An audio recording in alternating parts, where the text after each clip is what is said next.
১৬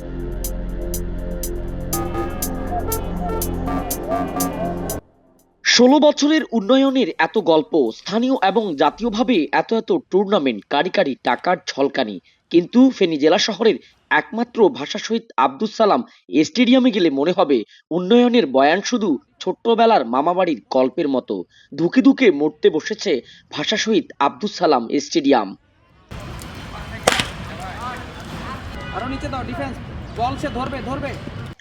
ফেনীতে অবস্থিত জেলা পর্যায়ের একমাত্র স্টেডিয়ামটি ২০০০ সালে ভাষা আন্দোলনে শহীদ আব্দুস সালামের সম্মানে নামকরণ করা হয়। তবে এই স্টেডিয়ামের বর্তমান দুরবস্থা যদি ভাষা শহীদ আব্দুস সালাম দেখার সুযোগ থাকত, তিনি হয়তো আপেক্ষ করে বলতেন এমন সম্মানের চেয়ে অপমান অনেক শ্রেয়। এই স্টেডিয়ামের অবস্থা এমন হয়েছে যে বিদ্যুৎ বিল বকেয়া থাকায় বিচ্ছিন্ন রয়েছে বিদ্যুৎ সেবাও। এখানে প্রথমত বিদ্যুৎ নাই। বিগত সরকার আমলে বিদ্যুৎ বিল বাকি ছিল বলে বিদ্যুৎ লাইনটা কেটে দিয়েছে। এখনো 15,000 টাকা বাকি, মাত্র 15,000 টাকার জন্য একটা স্টেডিয়ামে আপনার বিদ্যুৎ লাইন নেই। তো এই লাইন নাই থাকার কারণে আসলে রাত্রি খেলার ম্যাচগুলো প্রবলেম হয়। সরজমিনে গিয়ে দেখা যায় স্টেডিয়ামের একপাশে ক্রিকেট প্র্যাকটিস করছে ফেনী ক্রিকেট একাডেমির শিক্ষানবিশ ক্রিকেটাররা। এই স্টেডিয়ামের মাঠের অবস্থা অনেকটা ফসলের মাঠের মতো।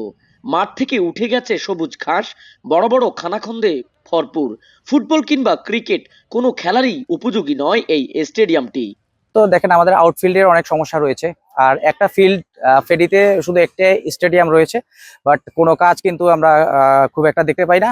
আর এখানে ফুটবল, ক্রিকেট, হাডুডু থেকে শুরু করে সব ধরনের খেলাই কিন্তু এখানে হয়ে থাকে। কিন্তু আমরা ক্রিকেটের যে মাঠ স্ট্রাকচার যেটা বলা হয় বা সেন্টার পিচ বলেন, এগুলি কিন্তু আমরা পাই না। একসাথে এক মাঠে যদি আমরা সবকিছু সমন্বয় করতে যাই, সেক্ষেত্রে আমাদের হযবরল অবস্থা। এবং আমাদের যে আউটফিল্ডগুলি দেখেন, অনেক উঁচু নিচু, জরাজীর্ণ অবস্থা আর কি। আউটফিল্ডে কোনো ঘাসেরও ব্যবস্থা নাই বা ড্রেনেজ ব্যবস্থা যাক মোটামুটি তাও চলে, কিন্তু আউটফিল্ডের অবস্থা খুবই উঁচা নিচা। প্লেয়াররা যে কোনো সময় ইনজুরিতে পড়তে পারে। আর আরেকটা হচ্ছে এজ লেভেলে যারা খেলতেছে, এজ লেভেলে গিয়ে খুব স্ট্রাগল করে। আমাদের কোনো সেন্টার উইকেট নাই। এই স্টেডিয়ামের পশ্চিমে এবং উত্তরে দর্শকদের জন্য নির্মাণ করা গ্যালারিগুলোর বেহাল অবস্থা। কবে কখন ঝাড়ু দিয়ে পরিষ্কার করা হয়েছিল এসব গ্যালারি, তা হয়তো এখানে দায়িত্বে থাকা কর্তারাও ভুলে গেছেন। এ নিয়ে ক্রিকেট কোচ, ক্রিকেটার এবং স্থানীয়দের অভিযোগের শেষ নেই। যে মাঠটা ওটা অনেক উঁচু নিচু, তারপরে আমরা যখন প্র্যাকটিস করি তখন অনেক ইনজুরিতে হয়। তারপরে আবার ফিল্ডিং করার সময় বল মিস হয়, তারপর আবার বল ডিবলিং করে গার মধ্যে এসে ইনজুরি হয়। এগুলি হচ্ছে মাঠের সমস্যা। যদি এই মাঠের উন্নয়ন করা হয় তাহলে আমরা আরো সুন্দরভাবে ভালোভাবে প্র্যাকটিস করতে পারবো। আমাদের স্টেডিয়ামে বসার কোনো পরিস্থিতিই নাই, কারণ এখানে প্রচুর পরিমাণ ময়লা থাকে। তো আমার মনে হয় না যে বিগত 5 বছরের মধ্যে এগুলো পরিষ্কার করছে।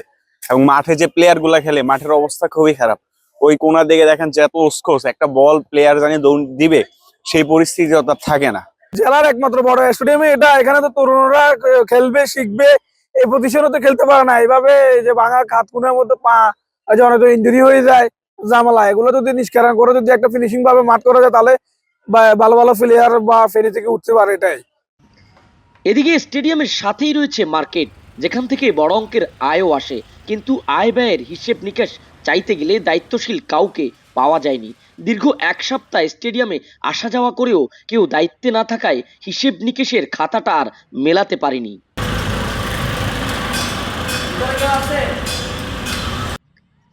স্থানীয়দের অভিযোগ, জেলা ক্রীড়া সংস্থার সাধারণ সম্পাদক আমির হোসেন বাহারের বিরুদ্ধে।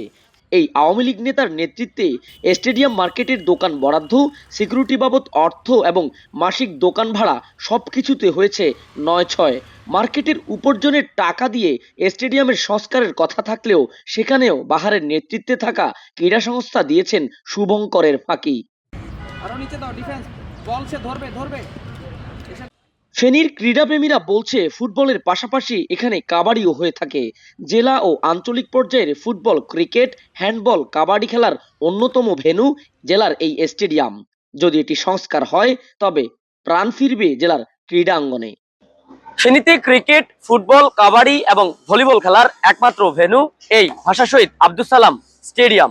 দীর্ঘ 16 বছর উন্নয়নের বাণী শোনালেও এই স্টেডিয়ামে তেমন কোনো উন্নয়ন চোখে পড়েনি।